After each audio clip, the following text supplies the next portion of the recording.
Hi ಎಲ್ಲ ಸ್ಪರ್ಧಾ ವಿದ್ಯಾರ್ಥಿಗಳಿಗೆ ನಮಸ್ಕಾರ. ವೆಲ್ಕಮ್ ಟು ನಿಸರ್ಗ ಸಕ್ಸಸ್ ಅಕಾಡೆಮಿ ಯೂಟ್ಯೂಬ್ ಚಾನಲ್. ಕರ್ನಾಟಕದ ಭೂಸ್ವರೂಪಗಳು. ನಮ್ಮ ಕರ್ನಾಟಕವನ್ನು ಅದು ಹೊಂದಿರುವಂಥ ಭೂಸ್ವರೂಪದ ಆಧಾರದ ಮೇಲೆ ನಾವೇನು ಮಾಡ್ತೀವಿ, 3 ಭಾಗಗಳಾಗಿ ವಿಂಗಡಣೆ ಮಾಡ್ತೀವಿ. ಮೊದಲನೇದಾಗಿ ಈ ಒಂದು ಕರಾವಳಿ ಮೈದಾನ ಪ್ರದೇಶ ಅಂತ ಹೇಳ್ತೀವಿ. ಎರಡನೇದಾಗಿ ಪಶ್ಚಿಮ ಘಟ್ಟಗಳು ಅಥವಾ ಮಲೆನಾಡು ಪ್ರದೇಶ ಅಂತ ಸಹ ಕರಿತೀವಿ. ಇನ್ನು ಮೂರನೇದಾಗಿ ಪೂರ್ವ ಮೈದಾನ ಪ್ರದೇಶ. ಆಲ್ರೆಡಿ ನಾನು ಈ ಒಂದು ಕರಾವಳಿ ಮೈದಾನದ ಪ್ರದೇಶ ಮತ್ತು ಪಶ್ಚಿಮ ಘಟ್ಟಗಳು ಈ 2 ಕ್ಲಾಸ್ಗಳನ್ನ ಮಾಡಿದ್ದೀನಿ.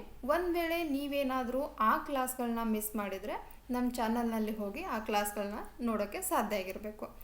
ನಂತರ ಇವತ್ತಿನ ಈ ಒಂದು ಕ್ಲಾಸ್ನಲ್ಲಿ ನಾವು ಪೂರ್ವ ಮೈದಾನದ ಪ್ರದೇಶದ ಬಗ್ಗೆ ಡೀಟೇಲ್ ಆಗಿ ನೋಡ್ತಾ ಹೋಗೋಣ. ಮೈದಾನ ಪ್ರದೇಶ ಅಥವಾ ಇದನ್ನು ಪೂರ್ವ ಮೈದಾನ ಪ್ರದೇಶ ಅಂತ ಕರಿತೀವಿ. ಅಂದರೆ ಇಲ್ಲಿ ನೋಡ್ಬೋದು ನೀವು, ಈ ಒಂದು ರಾಜ್ಯದ ಪೂರ್ವದ ಕಡೆ ಏನಿದೆಯಲ್ಲ, ಇದೇ ನಮಗೆ ಕರ್ನಾಟಕದ ಮೈದಾನ ಪ್ರದೇಶ ಅಂತ ಕರಿತೀವಿ. ಅಂದರೆ ನಮ್ಮ ಕರ್ನಾಟಕ ಹೊಂದಿರುವಂಥ ಭೂ ಸ್ವರೂಪದ ಆಧಾರದ ಮೇಲೆ ನಾವು 3 ಭಾಗ ಮಾಡಿದ್ವಿ ಅಂತ ಆಲ್ರೆಡಿ ಹೇಳಿದ್ನಿ. ಮೊದಲನೇದಾಗಿ ಕರಾವಳಿ ಮೈದಾನ, ಎರಡನೇದಾಗಿ ಪಶ್ಚಿಮ ಘಟ್ಟಗಳು ಅಥವಾ ಮಲೆನಾಡು ಪ್ರದೇಶ ಅಂತ ಕರಿತೀವಿ, ಮೂರನೇದಾಗಿನೇ ಈ ಪೂರ್ವ ಮೈದಾನ ಪ್ರದೇಶ ಅಂತ ಕರಿತೀವಿ. ಹಾಗಾದರೆ ಮೈದಾನ ಅಂದರೆ ಏನು? ಮೈದಾನ ಅಂದರೆ ನಮ್ಮ ಕರ್ನಾಟಕ ರಾಜ್ಯದ ಈ ಒಂದು ಪೂರ್ವ ಭಾಗ ಏನಿದೆ ಅಲ್ಲ, ಈ ಒಂದು ಪೂರ್ವ ಭಾಗ ಈ ಏರು ತಗ್ಗಿನ ಸ್ವರೂಪದಿಂದ ಕೂಡಿರುವಂಥ ಪ್ರದೇಶವನ್ನು ನಾವೇನು ಹೇಳ್ತೀವಿ, ಮೈದಾನ ಅಂತ ಕರಿತೀವಿ. ಇನ್ನು ಪಶ್ಚಿಮ ಘಟ್ಟಗಳ ಪೂರ್ವದಲ್ಲಿ ಕಂಡುಬರುವಂಥ ಈ ಮೈದಾನ ಪ್ರದೇಶ ಏನಿದೆಯಲ್ಲ, ಇದು ನಮಗೆ ತ್ರಿಕೋನಾಕೃತಿಯಲ್ಲಿ ಕಂಡುಬರ್ತದೆ.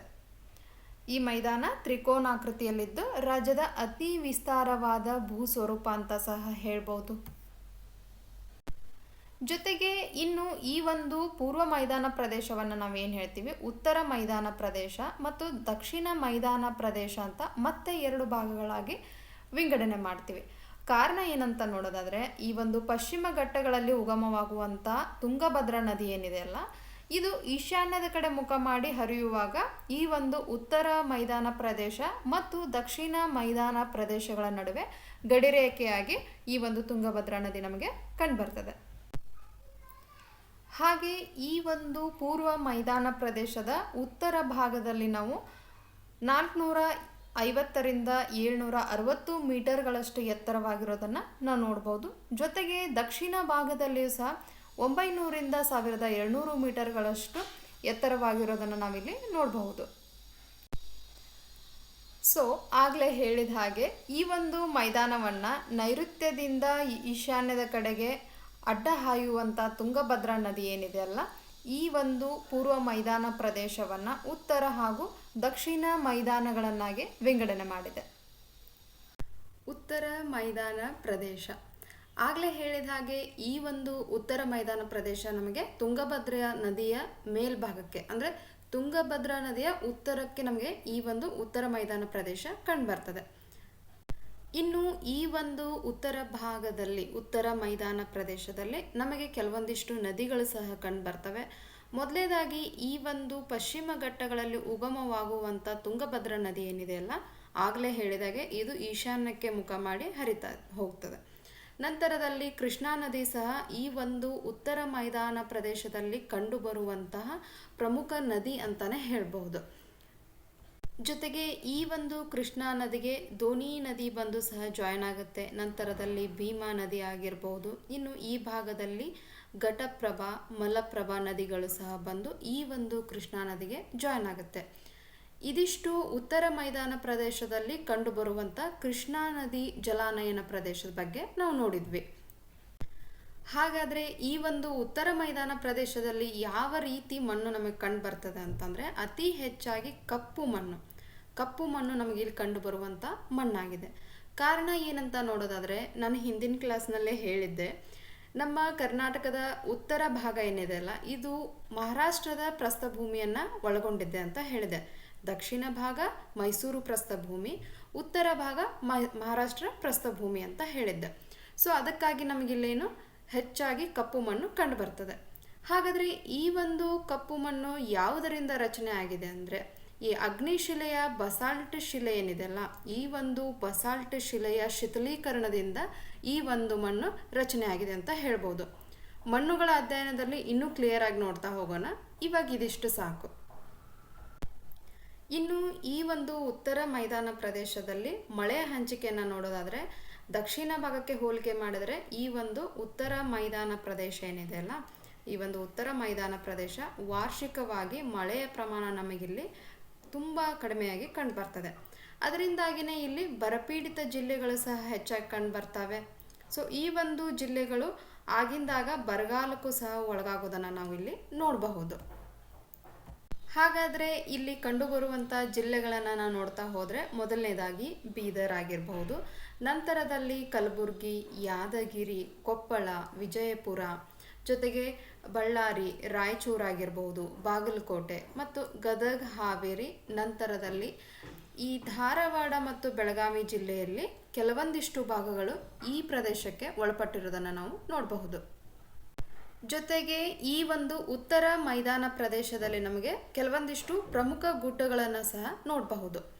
ಅದರಲ್ಲಿ ಮೊದಲನೇದಾಗಿ ನರಗುಂದ ಗುಡ್ಡ. ನರಗುಂದ ಗುಡ್ಡದ ನಂತರ ನಾವು ಪರಾಸ್ಕಡ್ ಗುಡ್ಡವನ್ನು ನೋಡಬಹುದು, ನಂತರದಲ್ಲಿ ಇಳಕಲ್ ಗುಡ್ಡ, ಅದರ ನಂತರ ಗುರ್ಮಿಟ್ಕಲ್ ಗುಡ್ಡ. ಹೀಗೆ ಹಲವಾರು ಗುಡ್ಡಗಳನ್ನು ನಾವು ಈ ಒಂದು ಉತ್ತರ ಮೈದಾನ ಪ್ರದೇಶದಲ್ಲಿ ನೋಡಬಹುದು. ಇನ್ನು ಈ ಒಂದು ಉತ್ತರ ಮೈದಾನ ಪ್ರದೇಶದಲ್ಲಿ ಬೆಳೆಯುವಂಥ ಪ್ರಮುಖವಾದ ಬೆಳೆಗಳಂತ ನೋಡೋದಾದರೆ ಈ ಒಂದು ಪ್ರದೇಶದಲ್ಲಿ ಜೋಳ, ಹತ್ತಿ ಬೆಳೆದನ್ನು ನಾವು ನೋಡಬಹುದು. ಜೊತೆಗೆ ಬಾಳೆ, ಕಬ್ಬು, ಮೆಣಸಿನಕಾಯಿ ಆಗಿರಬಹುದು. ಅದರ ಜೊತೆಗೆ ದ್ವಿದಳ ಧಾನ್ಯ ಮತ್ತು ಎಣ್ಣೆಕಾಳುಗಳನ್ನು ಸಹ ನಾವಿಲ್ಲಿ ಈ ಒಂದು ಉತ್ತರ ಮೈದಾನ ಪ್ರದೇಶದಲ್ಲಿ ಬೆಳೆಯುವಂಥ ಬೆಳೆ ಅಂತ ಹೇಳಬಹುದು. ಸೊ ಆಗಲೇ ಈ ಒಂದು ಉತ್ತರ ಮೈದಾನ ಪ್ರದೇಶದಲ್ಲಿ ಕಂಡುಬರುವಂಥ ನದಿಗಳ ಬಗ್ಗೆ ಹೇಳಿದೆ. ಈಗ ನಾವು ಇಲ್ಲಿ ಕಂಡುಬರುವಂಥ ಪ್ರಮುಖ ಜಲಪಾತಗಳ ಬಗ್ಗೆ ನೋಡ್ತಾ ಹೋಗೋಣ. ಮೊದಲನೇದಾಗಿ ಛಾಯಾ ಭಗವತಿ ಜಲಪಾತ. ಈ ಒಂದು ಛಾಯಾ ಭಗವತಿ ಜಲಪಾತ ದೋನಿ ನದಿಯಿಂದ ನಿರ್ಮಾಣವಾದಂಥ ಜಲಪಾತ ಅಂತ ಹಿಂದಿನ ಒಂದು ಕ್ಲಾಸ್ನಲ್ಲೇ ಹೇಳಿದ್ದೀನಿ. ನಂತರದಲ್ಲಿ ಕಂಡುಬರೋದೇ ಸೊಗಲ ಜಲಪಾತ. ಈ ಸೊಗಲ ಜಲಪಾತ ಏನಿದೆಯಲ್ಲ, ಇದು ಯಾವುದೇ ನದಿಯಿಂದ ನಿರ್ಮಾಣವಾದಂಥ ಜಲಪಾತ ಅಲ್ಲ, ಬದಲಾಗಿ ಈ ಮಳೆಯ ಪ್ರಮಾಣ ಹೆಚ್ಚಿಗೆ ಆದಾಗ ಕಂಡುಬರುವಂಥ ಜಲಪಾತ ಅಂತ ಹೇಳಬಹುದು. ನಂತರ ಗೋಕಾಕ್ ಜಲಪಾತ. ಗೋಕಾಕ್ ಜಲಪಾತ ನಮಗೆ ಘಟಪ್ರಭಾ ನದಿಯಿಂದ ನಿರ್ಮಾಣವಾದಂಥ ಜಲಪಾತ ಆಗಿದೆ. ಇವಿಷ್ಟು ಉತ್ತರ ಮೈದಾನ ಪ್ರದೇಶದಲ್ಲಿ ನಮಗೆ ಕಂಡುಬರುವಂತಹ ಜಲಪಾತಗಳಾಗಿದ್ದಾವೆ.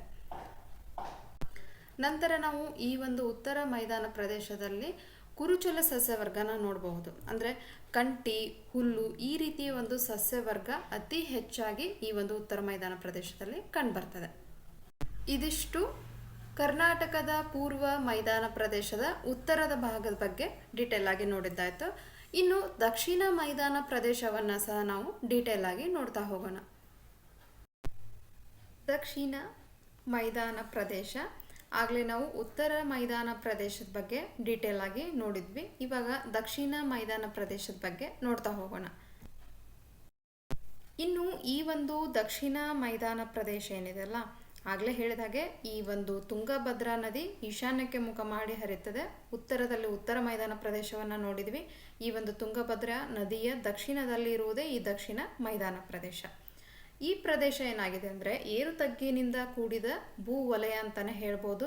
ಜೊತೆಗೆ ಈ ಒಂದು ದಕ್ಷಿಣ ಮೈದಾನ ಪ್ರದೇಶ ನಮಗೆ ಈ ತಮಿಳುನಾಡಿನ ನೀಲಗಿರಿ ಪರ್ವತಗಳು ಏನು ಕಂಡು ಬರ್ತಾವಲ್ಲ, ಆ ಪರ್ವತಗಳವರೆಗೂ ವಿಸ್ತರಣೆ ಆಗಿರೋದನ್ನು ಸಹ ನಾವು ನೋಡ್ಬೋದು.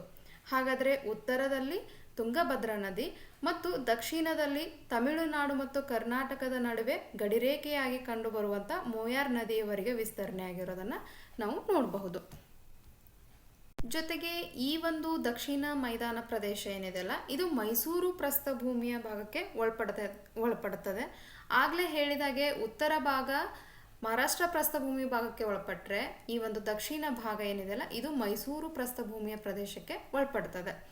ಸೊ ಇಲ್ಲಿ ನಮಗೆ ಕಂಡುಬರುವಂಥ ಮಣ್ಣು ಯಾವುದು ಅಂತಂದರೆ ಕೆಂಪು ಮಣ್ಣು. ಅತಿ ಹೆಚ್ಚಾಗಿ ಕಂಡುಬರೋದಂದರೆ ಕೆಂಪು ಮಣ್ಣು.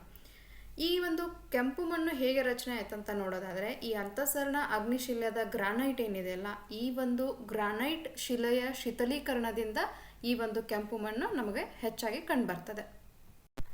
ಇನ್ನು ಈ ಒಂದು ದಕ್ಷಿಣ ಮೈದಾನ ಪ್ರದೇಶದಲ್ಲಿ ನದಿಗಳನ್ನು ನಾವು ನೋಡೋದಾದರೆ, ಮೊದಲನೇದಾಗಿ ಕಾವೇರಿ ನದಿ. ಕಾವೇರಿ ನದಿ ಇಲ್ಲಿ ಪ್ರಮುಖವಾಗಿ ಹರಿಯುವಂಥ ನದಿಯಾಗಿದೆ.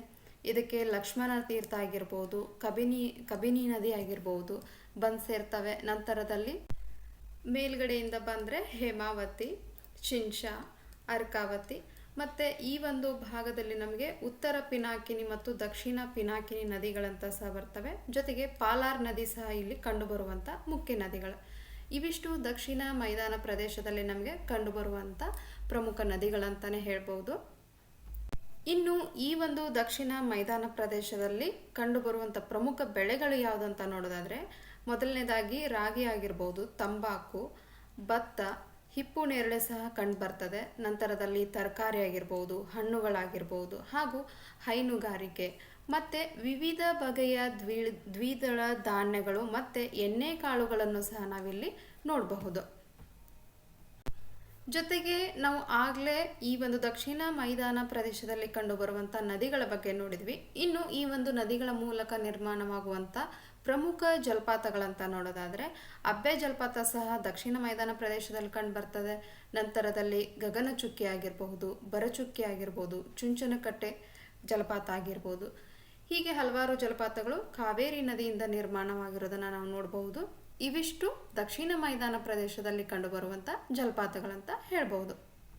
ಇನ್ನು ಈ ಒಂದು ದಕ್ಷಿಣ ಮೈದಾನ ಪ್ರದೇಶದಲ್ಲಿ ಮಳೆ ಹಂಚಿಕೆಯನ್ನು ನಾವು ನೋಡೋದಾದರೆ, ಉತ್ತರ ಮೈದಾನ ಪ್ರದೇಶಕ್ಕೆ ನಾವು ಕಂಪೇರ್ ಮಾಡಿದರೆ ಇಲ್ಲಿ ನಮಗೆ ಮಳೆ ಹೆಚ್ಚಾಗಿ ಕಂಡು ಬರ್ತದೆ. ಹಾಗಾದರೆ ಸಸ್ಯವರ್ಗ ಸಹ ನಿಮ್ಗೆ ಇಲ್ಲಿ ಕಂಡುಬರುವ ಸಸ್ಯವರ್ಗ ಯಾವುದು ಅಂತ ನೋಡೋದಾದರೆ, ಎಲೆ ಉದುರುವ ಕಾಡುಗಳು ನಮಗೆ ಈ ಒಂದು ದಕ್ಷಿಣ ಮೈದಾನ ಪ್ರದೇಶದಲ್ಲಿ ಕಂಡುಬರುವಂಥ ಸಸ್ಯವರ್ಗ ಅಂತ ಹೇಳ್ಬೋದು. ಉತ್ತರ ಮೈದಾನ ಪ್ರದೇಶದಲ್ಲಿ ಕುರುಚಲು ಸಸ್ಯವರ್ಗ ಕಂಡು ಬಂದರೆ, ದಕ್ಷಿಣ ಮೈದಾನ ಪ್ರದೇಶದಲ್ಲಿ ಎಲೆ ಉದುರುವ ಕಾಡುಗಳು ನಮಗೆ ಹೆಚ್ಚಾಗಿ ಕಂಡು ಬರ್ತವೆ. ಇನ್ನು ಈ ಒಂದು ದಕ್ಷಿಣ ಮೈದಾನ ಪ್ರದೇಶದಲ್ಲಿ ಕಂಡುಬರುವಂಥ ಪ್ರಮುಖ ಬೆಟ್ಟಗಳನ್ನು ನಾವು ನೋಡ್ತಾ ಹೋಗೋಣ. ಮೊದಲನೇದಾಗಿ ಚಿಕ್ಕಬಳ್ಳಾಪುರ ಜಿಲ್ಲೆಯಲ್ಲಿ ನಮಗೆ ಈ ಒಂದು ನಂದಿದುರ್ಗ ಕಂಡು ಬರ್ತದೆ. ನಂತರದಲ್ಲಿ ಚನ್ನಕೇಶವ ಬೆಟ್ಟ ಆಗಿರಬಹುದು, ನಂತರ ಸ್ಕಂದಗಿರಿ, ದೇವರ ಬೆಟ್ಟ ಮತ್ತು ಹರಿಹರೇಶ್ವರ, ಕವಲೇದುರ್ಗ ಬೆಟ್ಟಗಳು ಈ ಒಂದು ಚಿಕ್ಕಬಳ್ಳಾಪುರ ಜಿಲ್ಲೆಯಲ್ಲಿ ನಮಗೆ ಕಂಡುಬರುವಂಥ ಬೆಟ್ಟಗಳಾಗಿದ್ದಾವೆ.